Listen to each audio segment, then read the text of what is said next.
Bienvenidos a Historiar.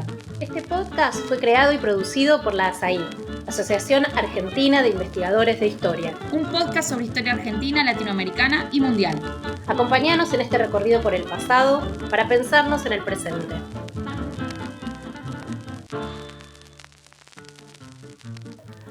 Bienvenidos y bienvenidas a un nuevo episodio de Historiar, el podcast de la Asociación Argentina de Investigadores en Historia.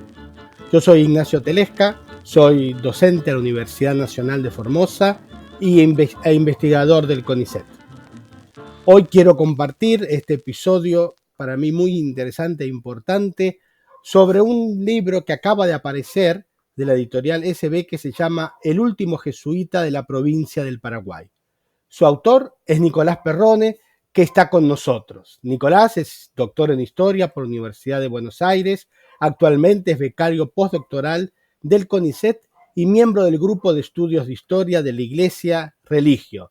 Él mismo es especialista en la historia de la Compañía de Jesús en la Edad Moderna y en los procesos de expulsión, supresión y restauración de la Orden de los Reinos de Europa, y es autor de, por supuesto, innumerables artículos sobre la temática. Pero no solo está él, sino nos acompaña María de la Soledad Justo, que es una especialista en el tema. Ella es profesora mismo de Historia Moderna, tanto en la Universidad de Buenos Aires como en la Universidad Nacional de La Pampa. De hecho, dirige un proyecto de investigación orientado a indagar aspectos intelectuales y culturales de la antigua Compañía de Jesús en Europa y en América. Igualmente tiene publicados libros y artículos sobre la temática. Entonces, vamos directamente al grano y quisiera preguntarte, Nico, antes de decirte muchas gracias por estar con nosotros, ¿qué es esto del último jesuita? ¿No tenemos acaso un papa que es jesuita y es argentino?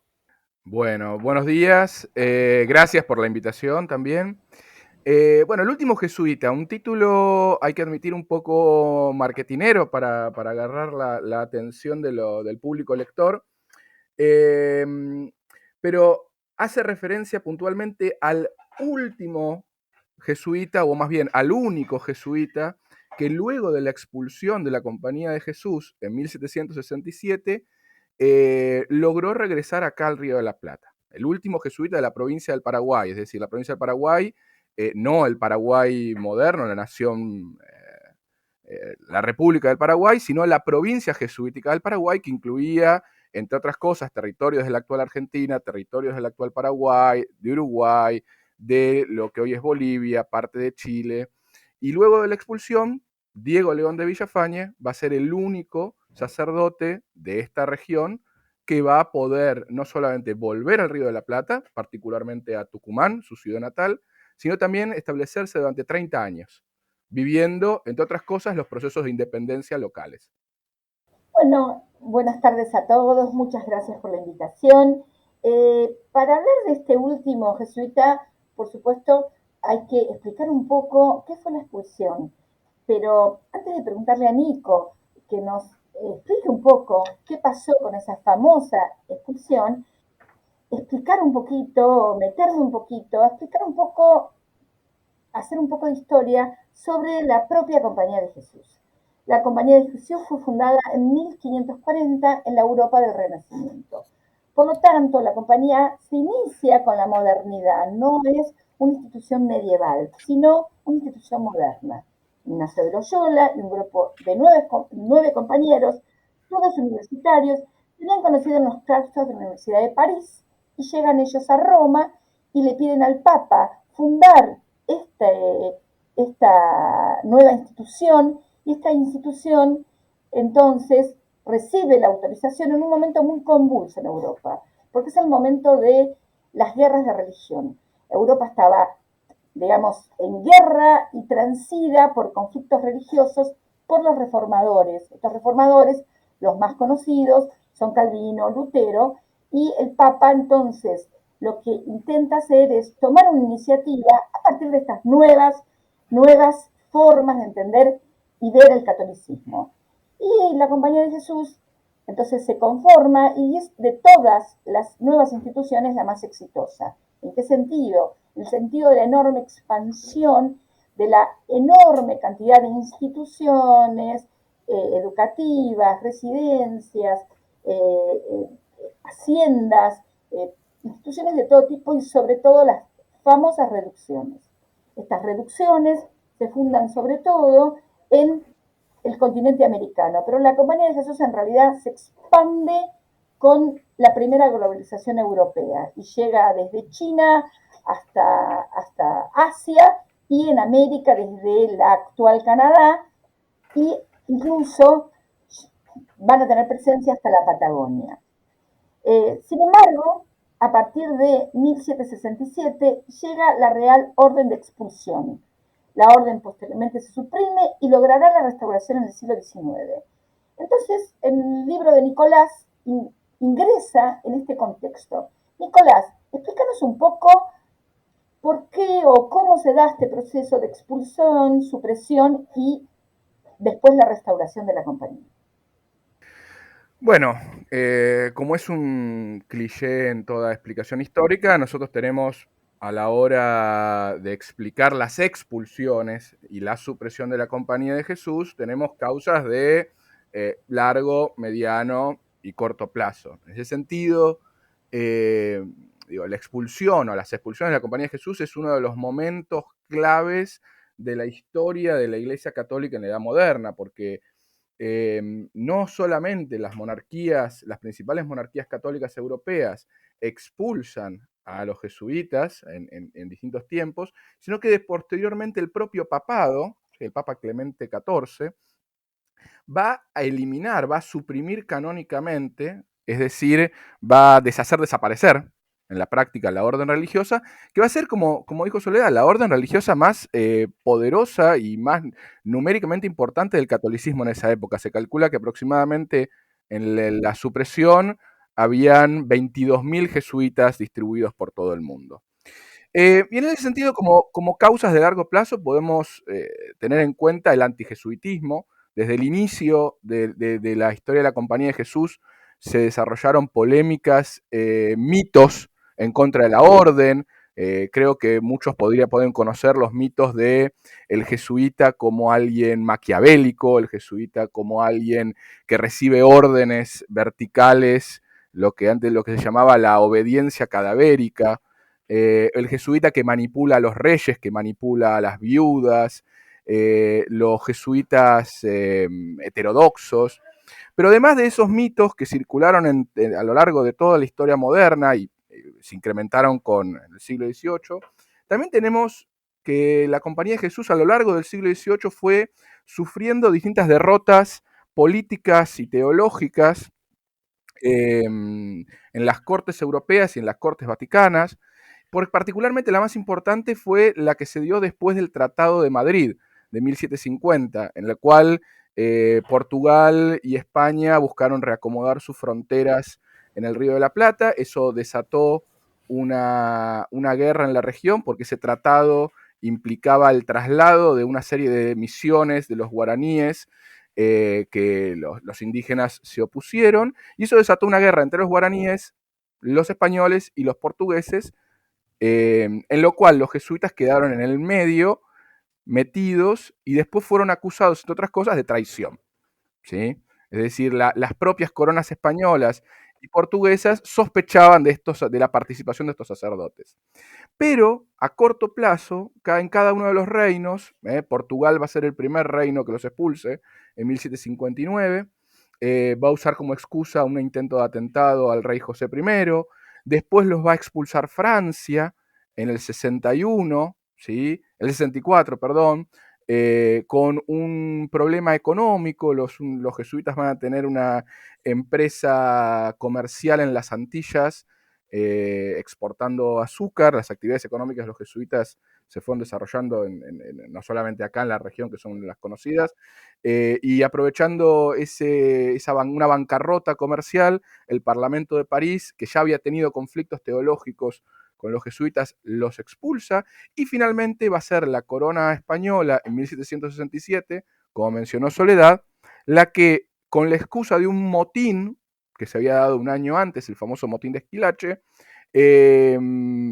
expulsa, sin dar muchas causas, Carlos III, a los jesuitas del reino. Yo particularmente trabajé más esta tercera expulsión. Los jesuitas españoles, que aproximadamente en todo el Imperio Español eran alrededor de 5.000, acá en la provincia del Paraguay eran entre 450 alrededor de jesuitas, no hay números muy precisos, los catálogos siempre hay diferencias en los números, y los jesuitas inicialmente se intentan enviar por barco. Es muy interesante la logística de la expulsión porque es una operación que la corona española intenta realizar de manera programada para que se dé simultáneamente en todo el imperio, tanto en la península ibérica como en las colonias americanas, porque había un miedo de que si los jesuitas se enteraban que estaban siendo expulsados de otras regiones, promovieran rebeliones, se escaparan, eliminaran sus documentos privados que según estos mitos podían contener información sobre tesoros guardados en la jungla, por ejemplo. Entonces la corona intenta organizar que todos los jesuitas fueran expulsados al mismo tiempo. Los de América son desplazados a España, desde España se eligen algunos puertos principales y de ahí inicialmente se los intenta enviar a los estados pontificios, los estados del Papa. A pesar de haber sido la orden que había jurado lealtad al Papa, el Papa los recibe con amenaza de cañones, no los dejan desembarcar, y ahí empieza la epopeya de los expulsos. Los llevan a la isla de Córcega. La isla de Córcega justo estaba atravesando un proceso de independencia, o un intento de proceso de independencia, de Génova. De ahí están un tiempito, pero son nuevamente desplazados y van a Génova. Y de Génova la mayoría de los jesuitas van a pie caminando hacia los estados pontificios nuevamente, ahora sí, y se instalan en distintas ciudades, de acuerdo a sus provincias de pertenencia. Es decir, los de México se instalan en una ciudad, los del Paraguay se instalan en la ciudad de Faenza, los de Chile en Imola, los de Perú en Rávena, y así sucesivamente. Y una vez establecidos en estas ciudades, la corona española les va a empezar a depositar o les va a empezar a enviar una pensión, ¿sí? Es decir, a pesar de que los expulsa, la corona les paga un mantenimiento en el exilio. Es interesante lo que mencionás, Nico, porque gracias a estos mitos que pensaban que la compañía tenía en su documentación tesoros escondidos, tenemos una gran cantidad de documentación en nuestros archivos, ¿no? Tanto en el AGN en Buenos Aires o en Santiago o mismísimo en Roma y en España. Y también me recordaba eso del miedo a que se rebelasen, que en las misiones jesuíticas de acá del Paraguay, la expulsión se efectivizó no en 1767, sino en 1768, ¿no? Es decir, un año después, justamente para ver que no pasase lo mismo que en las guerras guaraníticas que mencionabas vos, hacia 1750. Ahora, te pregunto, es decir, estas son las expulsiones de cada uno de los reinos, de Portugal, de Francia, de España, pero después la iglesia suprime, es decir, deja de existir la compañía, o es que existió en algún lado. Bueno, a ver, en 1769 se elige un nuevo papa. Sí, como también es común en la Edad Moderna, las coronas borbónicas influyen en la elección papal y se vota a el que va a tomar el nombre de Clemente XIV. Y se lo elige porque se sabe que va a ser una figura antijesuítica. Bien. Sin embargo, entre 1769 y 1773, este Clemente XIV no tiene muchas ganas todavía de suprimir a los jesuitas. Mientras tanto, los jesuitas están ahí dando vueltas en los estados pontificios, o sea, siguen sus vidas, después hablaremos sobre eso. Pero luego de varias presiones diplomáticas, particularmente de España, en el 73 efectivamente la disuelve con el breve Dominus ac Redemptor. Y efectivamente eso significa que como orden religiosa, ¿sí?, los jesuitas ya no pueden tener ciertas actividades en común. Si ya la corona, por ejemplo, la corona española había prohibido las reuniones de X cantidad de jesuitas porque podían llevar actividades subversivas. Pero ahora ya no tienen ningún derecho. Los que habían sido ordenados se mantienen como clérigos ordenados, pero es clero secular, nuevamente. Y esto va a tardar en remediarse, entre comillas, remediarse desde la perspectiva jesuítica, hasta 1814. ¿Sí? Va a ser el Papa Pío VII el que, en el medio de otro contexto político de la caída de Napoleón, las restauraciones absolutistas, etc., va a restaurar la compañía de vuelta oficialmente con otro documento papal, ¿sí? Con una bula, en 1814. Pero de los jesuitas que fueron expulsados y después suprimidos, en 1814 quedaba un puñadito muy anciano, ¿sí? Que va a intentar reconstruir. Hay historiadores que dicen, los historiadores jesuitas hablan sobre la continuidad de la compañía, los historiadores laicos dicen, bueno, van a intentar reconstruir una cosa nueva. La compañía de Jesús en el siglo XIX es otra cosa. Y es otra cosa particularmente porque son otras las personas, otros los sacerdotes que van a fundarla. Realmente, Nico, muy completo este panorama de este suceso tan, sin duda, traumático para esta institución que increíblemente no solamente sobrevivió, sino que ahora está dando un papa. O sea que sobrevivió realmente bien la compañía. Siguiendo este tema del contexto, si la compañía nace con el humanismo, justamente esta antigua compañía de Jesús, ¿no? La expulsada, termina con el siglo de la Ilustración. Y evidentemente el movimiento ilustrado, desde los filósofos, pero también panfletos y todo tipo de literatura, criticaba profundamente a las monarquías, a la iglesia. El final de este siglo XVIII tiene aires revolucionarios. Es indiscutible que la revolución y el cambio se siente en el ambiente. Y evidentemente esto también llega al contexto que nos vamos a referir, que es el contexto del Río de la Plata, el contexto de lo que es, lo que fue o es la actual Argentina. Entonces, esta expulsión de los jesuitas, estos jesuitas que ocupaban espacios muy importantes, ¿cuáles fueron las consecuencias políticas, sociales y culturales de esta expulsión en el ámbito de Sudamérica? Bueno, a ver, varias cosas. En primer lugar, sí, efectivamente la compañía sobrevivió y se reconstruyó bastante bien. Hay una anécdota contada por el propio Bergoglio que dice que inicialmente, antes de ser nombrado, de elegir el nombre de Francisco, le habían dicho que eligiera el nombre de Clemente XV, como una especie de venganza a posteriori del Papa que los había suprimido, pero bueno, eligió algo un poco más humilde.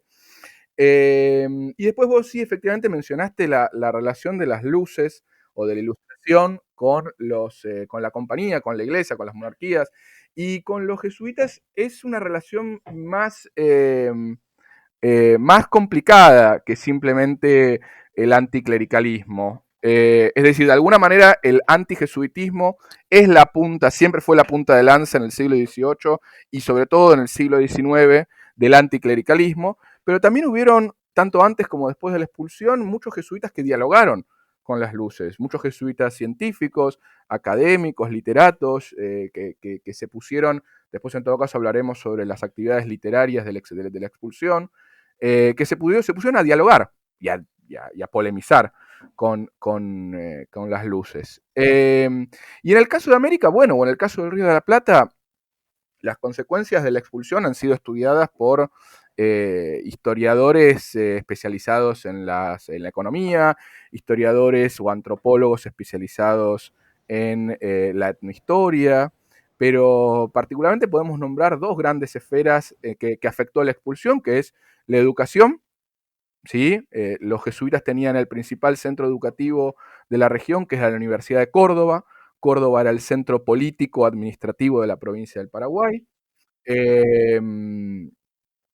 Y luego de la expulsión, las universidades de la compañía en general, los centros educativos, y en particular la de Córdoba, la orden de expulsión decía que tenían que ser entregadas al clero secular. En el caso de Córdoba se los entregó a los franciscanos por una serie de disputas locales. Y en el caso de las misiones, también las misiones fueron entregadas al clero, en parte al clero secular y parte a los franciscanos. Y la cuestión administrativa, es decir, la administración económica de las misiones, a oficiales de la corona. El tema es que esa reconfiguración burocrática, entre otras cosas, hizo que los pueblos de misión guaraníes fueran declinando demográficamente, entre otras cosas, a lo largo de todo el siglo XVIII y principios del siglo XIX. ¿Sí? De alguna manera se perdió la inserción de estos pueblos dentro de un entramado muchísimo mayor administrativo de la Compañía de Jesús. Obviamente la historiografía jesuítica apologética menciona cómo fue la mala administración de estos burócratas borbónicos, ambiciosos, la que hizo colapsar al experimento misional guaraní, pero en realidad fueron varias causas. Ya desde la guerra guaranítica las misiones habían entrado en un proceso de lenta decaimiento. Y a nivel espiritual o a nivel simbólico, religioso, lo que pasó es que el patrimonio material, artístico, litúrgico, jesuítico fue distribuido, porque parte fue incautado por la corona para lo que se llamaba las temporalidades. Las temporalidades era una organización burocrática que se encargaba de vender todo el patrimonio mueble e inmueble de los jesuitas para financiar las pensiones en el exilio. Y esto era, el patrimonio físico era enviado en la medida de lo posible a España y de ahí se redistribuía, pero también los obispos locales podían elegir dar obras de arte u objetos litúrgicos o artísticos a otros conventos, otras parroquias de las diócesis. Entonces, lo que pasó muchas veces, que es algo que estamos todavía reconstruyendo los historiadores y los historiadores del arte, es qué pasó con las cosas de los jesuitas. Y obviamente otra de las consecuencias es la documentación, como dijo Ignacio. Se produjo innumerables documentos en torno a la expulsión, que hoy son lo que los historiadores nos aprovechamos para estas reconstrucciones póstumas. Catálogos de expulsos, catálogos de justamente de los bienes de los jesuitas, qué tenían en sus bibliotecas, qué tenían en sus iglesias, qué tenían en sus estancias. Muchas veces los propios jesuitas antes de la expulsión fueron los que tuvieron que confeccionar esta documentación. Muy bien, muchas gracias, Nico. Y ahora los invitamos a hacer una breve pausa, un anuncio del Asaí, y luego regresamos y nos vamos a meter ya de lleno en la obra que estamos comentando y ver un poquito más sobre la vida de Diego León de Villafañe, nuestro último jesuita. Este es el podcast de Asaí, la Asociación Argentina de Investigadores en Historia. Te invitamos a asociarte y a seguirnos en las redes, en Twitter, en Facebook, en Instagram. Podés encontrar toda la información sobre la asociación en nuestra página, asai.org.ar. Te esperamos todos los sábados con un nuevo episodio de Historiar sobre los grandes temas de nuestro pasado, abordados por especialistas e historiadores profesionales de manera rigurosa y cordial. Seguimos con nuestro episodio de hoy. De regreso nuevamente, estamos con Nicolás Perrone y con María de la Soledad Justo, y yo soy Ignacio Telesca, y estamos conversando sobre una obra que acaba de aparecer, El último jesuita de la provincia del Paraguay, análisis de la correspondencia inédita de Diego León de Villafañe, que el autor es Nicolás Perrone. Te consulto, Nico, ya de entrada con el libro. ¿Por qué este libro? Es una pregunta que ya varias veces me la fueron haciendo. Esto es parte de mi tesis doctoral, en la cual busqué analizar qué pasó luego de la expulsión. ¿Sí? ¿Qué pasó con estos jesuitas, en particular de la provincia del Paraguay, una vez que fueron a la península itálica, a los estados pontificios? Pero a mí lo que me interesaba no era lo que hacían allá, sus actividades que ya han sido bastante trabajadas,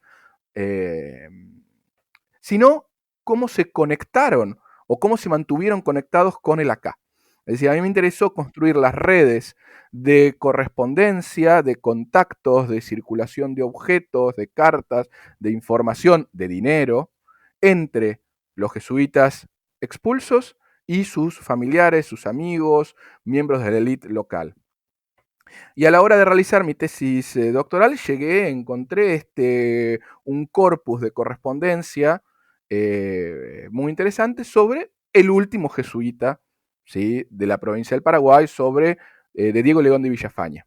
Villafañe era un jesuita del Tucumán que, como habíamos mencionado inicialmente, fue el único que logró no solamente volver luego de la expulsión, sino establecerse durante 30 años.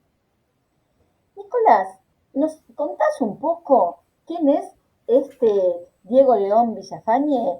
¿Cuál es, en dónde se enmarca? Y además, ¿quién es a la persona que él le está escribiendo? Porque esta es una correspondencia que une esta red que vos planteas, en este caso puntual, une a dos grandes protagonistas, a Diego León de Villafañez y a Ambrosio Funes.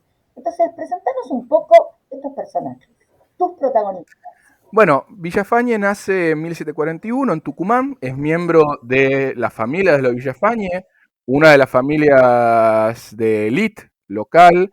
Tanto el padre como el hermano tuvieron varios cargos en la burocracia colonial local y posteriormente el hermano también en los gobiernos postrevolucionarios. Villafañe, unos años antes de la expulsión, va a Córdoba a estudiar y a entrar en la compañía y es expulsado con sus correligionarios a los estados pontificios. En algún momento se desconoce, es ordenado sacerdote y hasta 1799 o 98 vive junto con sus compañeros jesuitas en la expulsión en distintas ciudades, en Faenza, en Imola y en Roma. En 1797, la corona española otorga un permiso a todos los jesuitas que había expulsado de poder regresar si querían a sus patrias, sea España o sea América. ¿Por qué? Porque en ese momento las tropas revolucionarias francesas estaban invadiendo la península itálica y generaban un problema a la corona para realizar los pagos de estas pensiones a los expulsos. No tantos jesuitas aprovechan este permiso, porque muchos ya estaban instalados, muchos ya eran bastante mayores, algunos habían dejado los hábitos y formado familia, pero algunos pocos deciden con mayor o menor éxito. Entre ellos Villafañe. Parte hacia el Río de la Plata y llega a Buenos Aires en 1799. Ahí tiene un recibimiento con algunos miembros partidarios de la compañía y no se queda en Buenos Aires, pasa por Córdoba hasta llegar a Tucumán. ¿Pero por qué volvió? ¿Simplemente por una añoranza de su patria? No, Villafañe volvió con un proyecto muy peculiar que era el establecimiento de una misión de clérigos seculares, porque justamente los jesuitas todavía no existían, en la Araucanía, es decir, en el sur de lo que hoy es Chile. ¿Bien? Y para realizar este proyecto había logrado en Roma permisos con el papado y con la Congregación de Propaganda Fide, pero a lo largo de su vida o de sus 30 años en el Río de la Plata va a intentar 3 veces establecer esta misión de manera fallida. En 1799, en 1808 y en pleno proceso revolucionario posterior al cruce de los Andes en 1818. En ninguno de estos intentos logra fundar una misión estable, solamente en el último logra acercarse a la región, pero por la inestabilidad político-militar, entre otras cosas, de la Araucanía. En el interín vive en San Miguel de Tucumán, intenta resucitar la religiosidad jesuítica, por medio de la promoción de los ejercicios espirituales ignacianos, la promoción de ciertos cultos jesuíticos como el Sagrado Corazón de Jesús, intenta restablecer algún tipo de superioridad simbólica entre los miembros del clero secular y regular tucumano, y posteriormente, sobre todo después de 1808, va a ser testigo directo y partícipe de los procesos revolucionarios locales. Va a ver desde Tucumán las invasiones inglesas, el inicio de la Revolución de Mayo, la formación del Ejército del Norte, ¿sí? Toda la guerra revolucionaria del norte, va a participar como elector en el Congreso de Tucumán, como elector de diputados del Congreso de Tucumán, y finalmente también va a participar va a ser miembro de la legislatura tucumana una vez durante el periodo de autonomías provinciales. Es decir, va a tener una vida bastante cargada, política y religiosamente, este último jesuita. Y este último jesuita se relaciona con la élite local y fundamentalmente cordobesa, en este caso con Ambrosio Funes, que es el que nos quedó la correspondencia. A lo mejor se relacionaba con un montón de otros, pero no nos quedó testimonio. Exactamente, Ambrosio Funes, el hermano de Gregorio Funes, del deán de Córdoba, de una de las figuras intelectuales más importantes del proceso revolucionario local, era, como él mismo se autodenominaba en sus papeles privados, el jefe de los amigos de los jesuitas en el Río de la Plata. ¿Sí? Ambrosio y Gregorio habían estudiado en la Universidad de Córdoba con los jesuitas antes de la expulsión. Y luego de la expulsión les había quedado un amor por sus antiguos maestros y compañeros de aula, y durante décadas Ambrosio Funes va a enviar continuamente ayudas económicas a los expulsos, va a canalizar ayudas económicas de otros miembros de la élite cordobesa y del Río de la Plata, y va a tener correspondencia con un montón de estos jesuitas del Paraguay, entre ellos Diego León de Villafañe. Lo que pasa que esta correspondencia de el exilio nosotros nos queda a partir de 1799, es decir, a partir de el regreso de Villafañe. Pero como la mayoría de los papeles jesuitas de la expulsión, es muy difícil recuperar estas cartas, estos papeles, porque están dispersas por los archivos de las distintas ciudades italianas. Vos mencionaste recién algo y lo tomo con lo que al principio habías comentado sobre estos mitos sobre los jesuitas, y uno de los mitos que se fue creando es la relación entre la Compañía de Jesús y los procesos revolucionarios en América, o para bien o para mal, y ahí la figura de Guillermo Furlong fue central, ¿no? Entonces te pregunto, de acuerdo a las cartas que fuiste analizando, ¿qué podemos sacar de conclusión en el casito de Villafañe, ¿no? Villafañe y la independencia. Bueno, a ver, el debate historiográfico sobre los jesuitas y la revolución, la independencia, es amplísimo. En el caso de Villafañe es una figura bastante ambigua, ¿sí? En el sentido que Guillermo Furlong, este historiador jesuita del siglo XX, un gran apologeta de la historia de la Compañía de Jesús, en su obra, en su pequeña biografía de Villafañe, a él lo postulaba como el poeta de la revolución. ¿Por qué? Porque una vez escribió una poesía en honor de la batalla de Tucumán, de la victoria de Belgrano. Y debido a esa obra poética, se convertía como en un jesuita simbólicamente apoyando a la causa revolucionaria. Pero lo cierto es que si se leen las cartas, la posición de Villafañe es muchísimo más ambigua. Es un sacerdote que ve con sospecha el proceso revolucionario, no tanto porque se oponga al proceso en sí mismo, sino a sus consecuencias, sobre todo religiosas e ideológicas, ¿sí? Por ejemplo, en muchas cartas, obviamente posteriores al inicio, Se queja sobre la difusión de ideas heterodoxas. Villafañe, además de su obsesión por fundar una nueva misión en la región, tenía mucha preocupación por la difusión de una obra de otro correligionario bastante más heterodoxo, que es Manuel Lacunza, una obra que hablaba sobre el fin del mundo, sobre el milenarismo. Y la libertad de prensa y la posibilidad de difundir nuevas ideas después de la revolución no era algo que le agradara a Villafañe, como tampoco le agradaba, por ejemplo, la mano que los nuevos gobiernos intentaban meter en la iglesia, ¿sí? Hay toda una polémica en torno a el manejo de las cuestiones eclesiásticas clericales, que de alguna manera eran la continuación de políticas regalistas coloniales por parte de los gobiernos revolucionarios.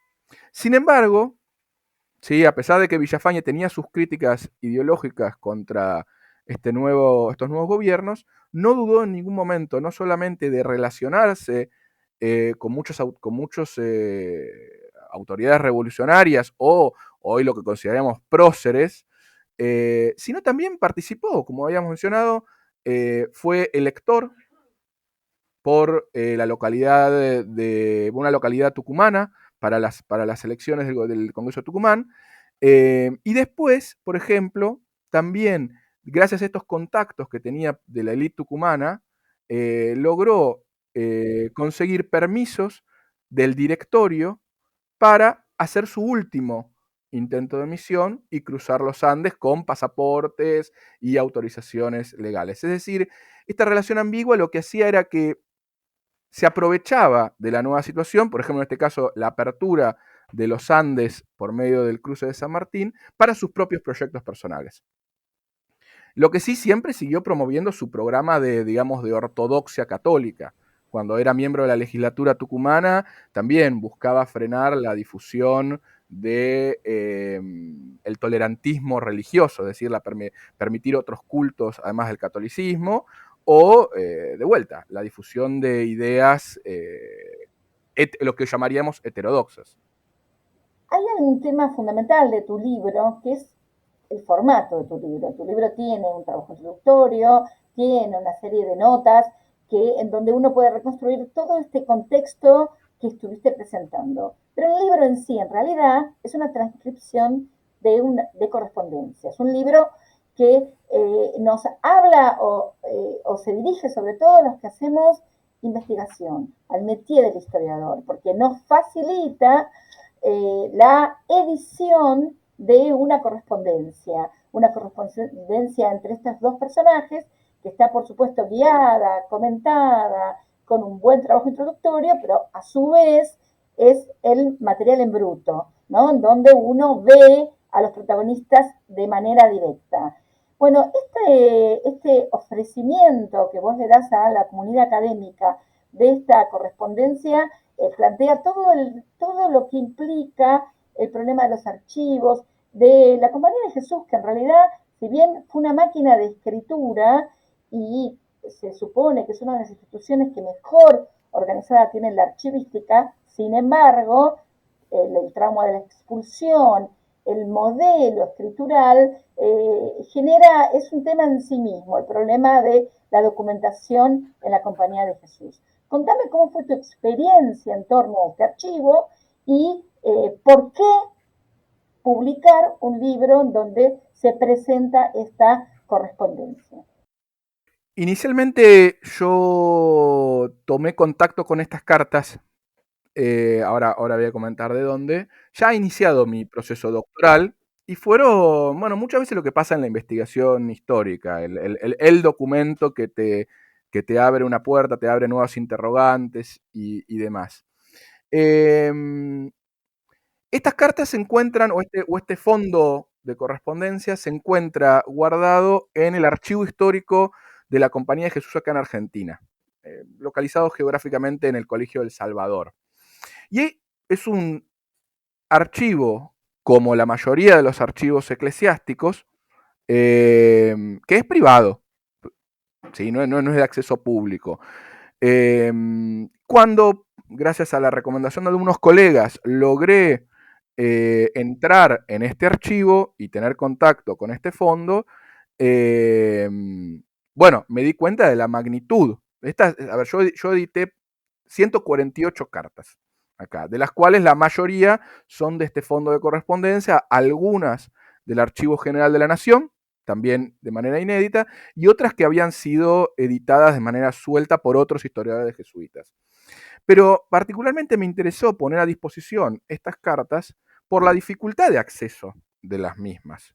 Es decir, como vos bien dijiste, sí, la Compañía de Jesús tiene no solamente una documentación monumental, ¿sí?, sino una buena organización documental, pero las políticas archivísticas no son las mismas en Buenos Aires que en Roma o que en Lima o que etcétera, etcétera, etcétera. Entonces, de alguna manera, me pareció mucho más útil poner a disposición estas cartas, dado que es imposible saber cuándo se va a poder tener acceso nuevamente a estos fondos.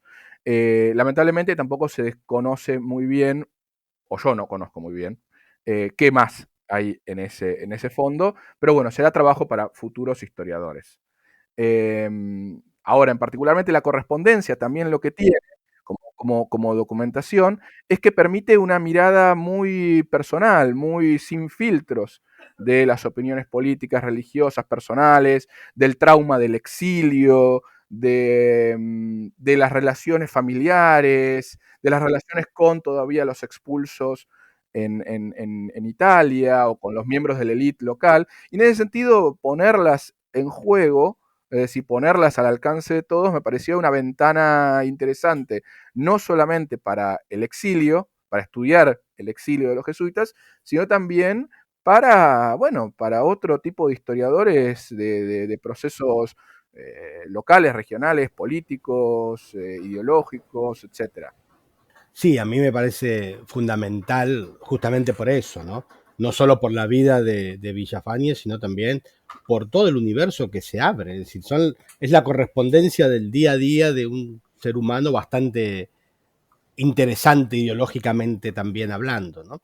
Eso es muy, muy, muy rico. Ahora yo quisiera meterme, y ya con esto vamos a ir finalizando, porque claro, hablamos de Villafañe y la experiencia de la revolución, o de las revoluciones, pero también Villafañe experimenta la restauración de la compañía en 1814, ¿no? Y de hecho le escribe a Ambrosio Funes sobre ese punto, sobre ese ítem también, como haciendo justicia divina, por supuesto. Y a mí lo que me llama la atención, pero muchísimo, es claro, uno lee la correspondencia desde el día 1, 1799, hasta 1814, y pareciera, leyendo la correspondencia, que la Compañía de Jesús sigue vivita y coleando, como que la espiritualidad jesuita de Villafañe está a flor de piel. De hecho, en la primera carta, uno lee y dice, bueno, como dice nuestro Santo Padre Ignacio, el amor se pone más en obras que en palabras, ¿no? Es decir, como que también hablando con su interlocutor Ambrosio, ¿no? Es decir, como que hay una relación, no solo él vibra con los jesuíticos, sino también Ambrosio y la élite local, si no, no le decís ese tipo de expresiones a cualquiera, ¿no? Entonces a mí también me llama la atención la experiencia, la vivencia de estos jesuitas expulsados, que no sabían que iban a ser restaurados, como lo sabemos nosotros que sí fueron, pero cómo vivían esa religiosidad y esa espiritualidad jesuítica tan a flor de piel. Durante la experiencia del exilio, en las comunidades, en los estados pontificios, los jesuitas buscan de mil maneras, con mil estrategias distintas, individuales, pero también colectivas, mantener viva esta espiritualidad, o esta identidad, primero, jesuítica. Se intenta hacer de manera historiográfica, por producciones académicas, se intenta mantener algún tipo de vida en común a pesar de las limitaciones de la corona, pero también las respuestas son individuales a esa búsqueda de la identidad. Es decir, por ejemplo, en el exilio hay jesuitas que abandonan los hábitos, forman familia, hay jesuitas que se vuelven locos. Hay muchos casos registrados de jesuitas. De hecho, en las cartas de Villafañe aparece uno francisquito, que no se sabe quién es, pero que se ve que era alguien que había perdido por el trauma del exilio la razón. Y después hay jesuitas que se mantienen empecinados en cabezas duras en su vocación y en su identidad, y Villafañe era uno de esos últimos. ¿Sí? Esta idea de también que existían una serie de profecías. Nosotros sabemos que las restauraron y ellos no, pero ellos tenían, o muchos de los jesuitas expulsos, una esperanza en la restauración próxima. Existían muchos, por ejemplo, mitos o profecías, más bien, que circulaban entre los expulsos, y es interesante porque una de las profecías recogidas por Villafañe en un momento decía que la compañía iba a regresar a América, pero cuando España perdiera los reinos en América. Es decir, una profecía de la independencia, por así decirlo. Pero Villafañe sí, vuelve sintiéndose jesuita, intenta gestionar el regreso de otros jesuitas a la región aún antes de la restauración, obviamente celebra la restauración, después habla con Ambrosio Funes sobre la posibilidad de traer jesuitas, pero que no sean españoles, leyendo el contexto político revolucionario, pero bueno, él va a permanecer como el único en la región, a pesar de todas estas conexiones, porque los jesuitas recién van a regresar oficialmente en 1836 con el gobierno de Rosas, y particularmente solamente a Buenos Aires y algunas provincias. Y mientras tanto sobrevive la memoria de la Compañía de Jesús, gracias a esta espiritualidad, la continuidad de los ejercicios espirituales, la distribución o la circulación de ciertas obras apologéticas o conspirativas, pero siguen habiendo gente que recuerda a los jesuitas. Nicolás, tu libro se llama El último jesuita y vos rescatás al conocerlo tan profundamente, hacer esta historia tan micro, en donde nuestro protagonista se lo conoce profundamente, rescatás que a pesar del trauma de la expulsión, a pesar de todos estos años, nunca deja de ser jesuita. Y una característica, ¿qué es ser jesuita? Es ser un maquiavélico político, es ser una persona ambiciosa, es ser una persona corrupta o rica. Parte del mito jesuita es eso. Sin embargo, los jesuitas consideran, o muchos consideran, que ser jesuita es ser una persona que viaja, misiona y camina. Por lo menos Francisco es una de las primeras cosas que dijo, ¿no? Recomendó, o lo que le plantea a los jóvenes es que hay que salir, moverse y caminar. Y tu último jesuita ha hecho esas misiones increíbles que es ir a Chile, ir a la Patagonia, ¿no? Esa misión de Araucaria, en ese punto verdaderamente es parte de esa idea que tenemos, que ser jesuita es ser un viajante, un misionero, ¿no? ¿Vos lo considerás de esa manera, Villafañe? ¿Lo definirías así? A ver, bueno, es un intento de misionero. Es una persona que desea serlo, que no lo fue antes de la expulsión, porque era todavía un estudiante, que no lo fue durante el exilio, pero que vuelve con este proyecto. Un proyecto que fracasa 3 veces, pero que sin embargo lo vuelve a insistir 3 veces. Es interesante porque un jesuita del Paraguay, en teoría, tendría que tener en la cabeza las misiones del Paraguay, las antiguas misiones guaraníes, y sin embargo decide ir a Chile. Eso es un tema todavía a explorar, todavía a discutir, pero que sí, que efectivamente se mueve. Villafañe se mueve entre Tucumán, Córdoba, Santiago de Chile, pone en juego sus influencias personales, sus influencias familiares, políticas, eclesiásticas, pero sin embargo se encuentra siempre con obstáculos diversos que le impiden, que de alguna manera le frustran su deseo misional. Sin embargo, no parece demasiado disminuir su vocación jesuítica. Creo que también lo jesuítico pasa en Villafañe por esta también defensa o este intento de defensa de la ortodoxia. De alguna manera Villafañe fracasa muchas veces en su vida. Sin embargo, sigue intentando. Fracasa en misionar. Hay un intento también breve en Córdoba de volver a la enseñanza. También a los jesuitas clásicamente se los asocia con la Universidad de Córdoba. Y sin embargo también fracasa. Es muy interesante los comentarios sobre su pobre relación con los estudiantes de la Universidad de Córdoba. Y finalmente también fracasa en la difusión de ideas heterodoxas, porque la revolución se da, los libros circulan, la obra de este tan temido Lacunza está dando vueltas por todos lados, la edita Manuel Belgrano. O sea, Manuel Belgrano edita la obra de un heterodoxo milenarista jesuita. Pero sin embargo, él hasta el último momento de su vida no deja de tener la conciencia de jesuita, y la mayoría de su entorno, tanto aquellos como que lo apoyaban como opositores, saben que él es jesuita. O sea, no es una conciencia subjetiva simplemente. Lo reconocen como tal. Lo reconocen como tal para bien o para mal. Muchas veces este mito del jesuita maquiavélico también pervive después de la expulsión. Hemos llegado ya a nuestro final de este episodio y ciertamente es un placer estar con Nicolás, estar con Soledad. Da muchas ganas de volver a releer la obra porque hay un montón de información que se saca de estas cartas y quedará después para cada uno de nosotros la respuesta que nos planteó Sole, ¿no? Es decir, ¿qué es ser un jesuita? Bueno, llamaremos a Francisco para que nos venga a responder en algún momento.